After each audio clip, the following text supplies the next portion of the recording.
TV अखबार आपको दिखा रहा है कि रांची में छात्रों पर लाठीचार्ज हुआ। बीजेपी को भी हक है प्रदर्शन करने का, धरना प्रदर्शन करने का, किसने रोका है? लेकिन सोचिए यही टीवी अखबार यूपी में पेपर लीक पर सवाल नहीं उठा रहा है, जबकि सबसे ज्यादा पेपर लीक यूपी, हरियाणा, सब राज्य, बिहार में पेपर लीक हुआ है, पंजाब में पेपर लीक हुआ है, कर्नाटक में पेपर लीक की खबरें सामने आई है। तो सवाल है कि सिर्फ रांची में पेपर लीक के बहाने बड़ी राजनीति की जा रही है। क्या एक आदिवासी सीएम को सत्ता से हटाने की कोशिश है, वो भी बिना चुनाव के? और जब हेमंत सोरेन ने सारी बातें मान ली तो सीबीआई जांच वाला जो बात कहा जा रहा है, सोचिए वहां अधिकारियों की गिरफ्तारी हो रही है। लेकिन सबसे बड़ा सवाल है, क्या हेमंत सोरेन अनडेमोक्रेटिक है? क्या हेमंत सोरेन ने छात्रों को प्रदर्शन नहीं करने दिया, लाठी डंडे चलाए? क्या हेमंत सोरेन कैमरा लगवाए हुए हैं? क्या हेमंत सोरेन के समर्थकों ने छात्रों के घर पर जाकर धमकियां दी? सोचिए दिल्ली में आरटीआई से पता चला है कि पैलेट गन चले थे, 10 लोग घायल हुए हैं। क्या झारखंड में पैलेट गन की खबर आई? बिहार के सिवान में 47 चला था। क्या झारखंड में गोली चलने की खबर आई? दिल्ली प्रोटेस्ट के दौरान छात्रों के हाथ, पैर, लाठी, सर, कपार सब फाड़ दिए गए थे। आरएमएल की तमाम तस्वीरें सामने है, तमाम नेता मिलने गए थे। क्या झारखंड से कोई ऐसी तस्वीर आई आपके सामने जिसमें किसी का पैर टूट गया हो, हाथ टूट गया हो? हाँ, अनशनकारियों की तस्वीर आ रही है जिनको हॉस्पिटल में बाकायदा एडमिट कराया जा रहा है। तो पहले तो दोनों का फर्क समझिए। मैं फिर कह रहा हूं, सरकारी कोई भी हो, धरना प्रदर्शन आपका संवैधानिक अधिकार है। लेकिन सोचिए टीवी अखबार के पत्रकार कितना खूंखार हो गए हैं। एक आदिवासी, अगर आप इस देश में आरएसएस बीजेपी के खिलाफ हैं, अगर आप आरएसएस बीजेपी में नहीं है तो आपके साथ क्या हो सकता है? आप इसी से अंदाजा लगाइए कि जगदेव बाबू, जननायक कर्पूरी ठाकुर, बीपी मंडल जो मुख्यमंत्री रहे हैं गैर सवर्ण, लालू यादव, मायावती जी, अखिलेश यादव, मुलायम सिंह यादव को क्या क्या झेलना पड़ा होगा। शिबू सोरेन को आज तो सोशल मीडिया है, बहुजन समाज के लोग भी पत्रकारिता कर रहे हैं। और सोचिए जो कांग्रेसी पत्रकार हैं, जो सवर्ण पत्रकार या तो बीजेपी के साथ है टीवी अखबार, कुछ मुट्ठी भर यूट्यूबर जो अब कांग्रेस के साथ हैं, वो भी किस तरह से खूंखार बने हुए हैं, क्योंकि उनको न्यूट्रल दिखना है अपने जनरल कैटेगरी के लोगों के नजर में। उनके आरएसएस और बीजेपी के समर्थकों के नजर में बढ़िया दिखना है, तो वो जबरदस्ती कह रहे हैं कि वहां लाठी डंडा चला है। अब तक कोई तस्वीर सामने नहीं आई जिसमें किसी छात्र को हाथ टूटा हो, पैर टूटा हो, पैलेट गन चला हो, 47 चला हो। और अच्छी बात है, मैं फिर कह रहा हूं, आंदोलन होना चाहिए। अगर सीटें बिकी हैं, अगर पेपर लीक हुआ है तो जिम्मेवारी तय होनी चाहिए, लेकिन कम से कम झूठ तो मत फैलाइए। मैं फिर कह रहा हूं, दलित, पिछड़ा, किसान, आदिवासी, अल्पसंख्यक, गरीब किसी पार्टी में रहे, वो अनडेमोक्रेटिक तो नहीं हो सकता है। लेकिन सोचिए संसद में कोहराम मचा हुआ है, बीजेपी आरएसएस के लोग धरना प्रदर्शन कर रहे हैं। हमने देखा कैसे कर्नाटक में डीके शिव कुमार और प्रियांक खड़गे छात्रों से जमीन पर बैठ के बात किया पहले ही दिन। पंजाब में भी इस तरह की बर्बरता नहीं अपनाई गई जो दिल्ली में हुई थी। आखिर इस देश में टीवी अखबार किसको कह रहा था लौह पुरुष, चाणक्य? अमित शाह का खौफ अभी कहा जा रहा है, अमित शाह का खौफ। तो क्या गृह मंत्री अपने ही लोगों के लिए खौफ हैं? वो लोग को खौफ ज्यादा करते हैं। अच्छा हुआ कि छात्र कम से कम हेमंत सोरेन से खौफ ज्यादा नहीं है, या हेमंत सोरेन का खौफ नहीं है। तो आप इसी से अंदाजा लगाइए कि इस देश का टीवी अखबार कितना जातिवादी है।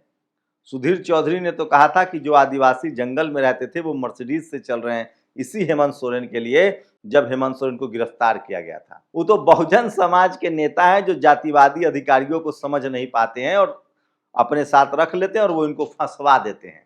इसमें भी तिवारी और चौबे का नाम है। यूपी के ब्लैक लिस्टेड कंपनी को वहां एग्जाम कराने के लिए मौका दिया गया, और जिसने भी ये मौका दिया उसको तो जेल में डाल ही देना चाहिए। चौबे और तिवारी को तो पकड़ना ही, सुने चौबे सुने हैं जेल में चले गए हैं, तिवारी बचे हुए हैं। एक तिवारी ने अपने 9 रिश्तेदारों को अधिकारी बनवा दिया था। तो सोचिए देश भर में पेपर लीक है, लेकिन निशाने पर सिर्फ हेमंत सोरेन है, क्योंकि वो एक आदिवासी मुख्यमंत्री है जो गैर बीजेपी और गैर आरएसएस से आता है।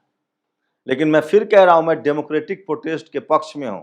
अगर हेमंत सोरेन की पुलिस ने या वहां के पुलिस ने कोई बड़ा मैसिव लाठीचार्ज किया, हाथ पैर टूटे हैं, सर फटा है, पैलेट गन चला है, 47 चला है, तो इसकी आलोचना होनी चाहिए। लेकिन सोचिए टीवी अखबार के पास एक विजुअल नहीं है, एक वीडियो नहीं है, लेकिन कितना खूंखार तरीके से ये बदनाम कर रहे हैं। अब बता रहा हूं, नोएडा इंटरनेशनल एयरपोर्ट की ये तस्वीर है, देखिए इस टीवी अखबार की विडंबना समझिए। इसलिए अभिजीत दीपके ने कहा है कि हम स्कूलों की ऑडिट करेंगे 15 अगस्त के बाद से, सरकारी स्कूलों की। जब प्रधानमंत्री आवास बन रहा है, संसद नया बन गया, तो सरकारी स्कूल कितने बने ये भी ऑडिट करूंगा। कुछ बड़ी खबरें मैं चाहता हूं कि आपको पढ़ के बताऊं, जो बहुत जरूरी है आज के लिए, और मैं इसलिए कहता हूं सोशल मीडिया ही सच्चा मीडिया, सोशल मीडिया ही बहुजन मीडिया है। सोचिए नितिन गडकरी ने, पहले तो आपने देखा 4200 करोड़ का हाईवे टूट गया लखनऊ कानपुर, योगी जी सीएम है, गडकरी परिवहन मंत्री, कोई सवाल नहीं। उसके बाद आपने देखा मुंबई दिल्ली एक्सप्रेसवे 1 लाख करोड़ का सड़क, वो राजस्थान गुजरात में टूट गया है, कोई सवाल नहीं। अभी देखिए नितिन गडकरी की स्पेस टेक्नोलॉजी की खुली पोल, 1250 करोड़ रुपए की लागत से बनी कोटा स्थित मुकुंदरा टनल बारिश के पानी के बाद लीक हो गया है। ये सारी खबरें आपको कोई नहीं दिखाएगा। नोएडा इंटरनेशनल एयरपोर्ट 11,200 करोड़, 15 मार्च 2026 को इसका उद्घाटन हुआ था। देखिए कैसे पानी भर गया है।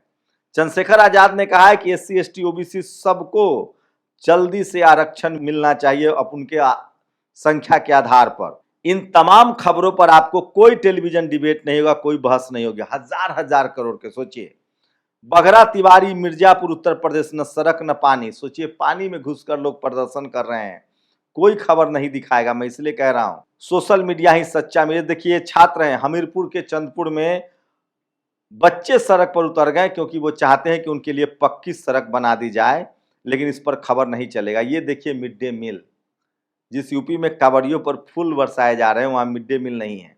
1 लाख करोड़ की सड़क टूट रही है। ये तमाम खबरें हैं जिस पर टीवी अखबार आपको खबरें नहीं दिखाएगा। मैं इसलिए कह रहा हूं इस देश में टीवी अखबार खूंखार जातिवादी है। हाईकोर्ट सुप्रीम कोर्ट में भी दलित पिछड़ा जज हैं, लेकिन टीवी अखबार वो जातिवाद का अड्डा है जहां बहुजन समाज के लोग हैं ही नहीं। और अब सोशल मीडिया पर आप हैं तो आपको करने नहीं दिया जाएगा पत्रकारिता। और जो जनरल कैटेगरी के पत्रकार इक्का दुक्का मुट्ठी भर हैं जो बीजेपी से सवाल पूछते हैं, वो उसके बदले में वो प्रो कांग्रेसी हैं, लेकिन उनके रास्ते में कोई दलित पिछड़ा किसान आदिवासी नेता, वो बीजेपी में भी दलित पिछड़ों को टारगेट करते हैं। समझ लीजिए वो बीजेपी में भी दलित पिछड़े नेताओं को टारगेट करते हैं।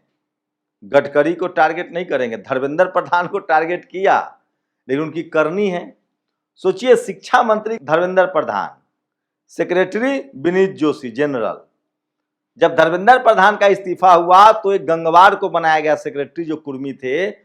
जैसे ही प्रहलाद जोशी शिक्षा मंत्री बने, गंगवार को हटा के एक फिर ब्राह्मण समाज का सेक्रेटरी बना दिया गया। तो बीजेपी में भी इस्तीफा हुआ तो किसका? ओबीसी का इस्तीफा हुआ। सोचिए, तो ये तमाम जो पत्रकार हैं इनको नितिन गडकरी से कोई दिक्कत नहीं है। मैं फिर कह रहा हूं, और जो ये अपने समाज में न्यूट्रल दिखने के लिए तमाम दलित पिछड़ों के खिलाफ खूंखार हो जाते हैं, तो धीरे धीरे ही सही बहुजन समाज के नेताओं की जिस दिन समझ बढ़ेगी, सद्बुद्धि बढ़ेगी, इस देश में सच्चाई ये है कि लोग, आरएसएस बीजेपी ने सिखा दिया है कि सत्ता में रहना है तो अपने जाति के लोगों को चपरासी से लेकर चिपरासी तक भर्ती करो। ये मैं नहीं कह रहा हूं, संसद में सांसद ने कहा है टीएमसी का और आम आदमी पार्टी का और आरजेडी का कि जाति देखकर, पार्टी देखकर, विचारधारा देखकर हाईकोर्ट सुप्रीम कोर्ट में जज बनाए जा रहे हैं। आप डालिए उन सांसदों को जेल में, ये सच्चाई है। आप लोग अपनी राय जरूर दीजिए। शुक्रिया। नेशनल दस्तक की आपसे गुजारिश है कि अगर इसको बचाना चाहते हैं तो नेशनल दस्तक को सब्सक्राइब करने के लिए रेड कलर के सब्सक्राइब बटन को दबाएं, फिर बेल आइकन की घंटी दबाएं। नेशनल दस्तक को बचाने के लिए बहुत जरूरी है कि हर खबर को शेयर करें, लाइक करें, कमेंट जरूर करें।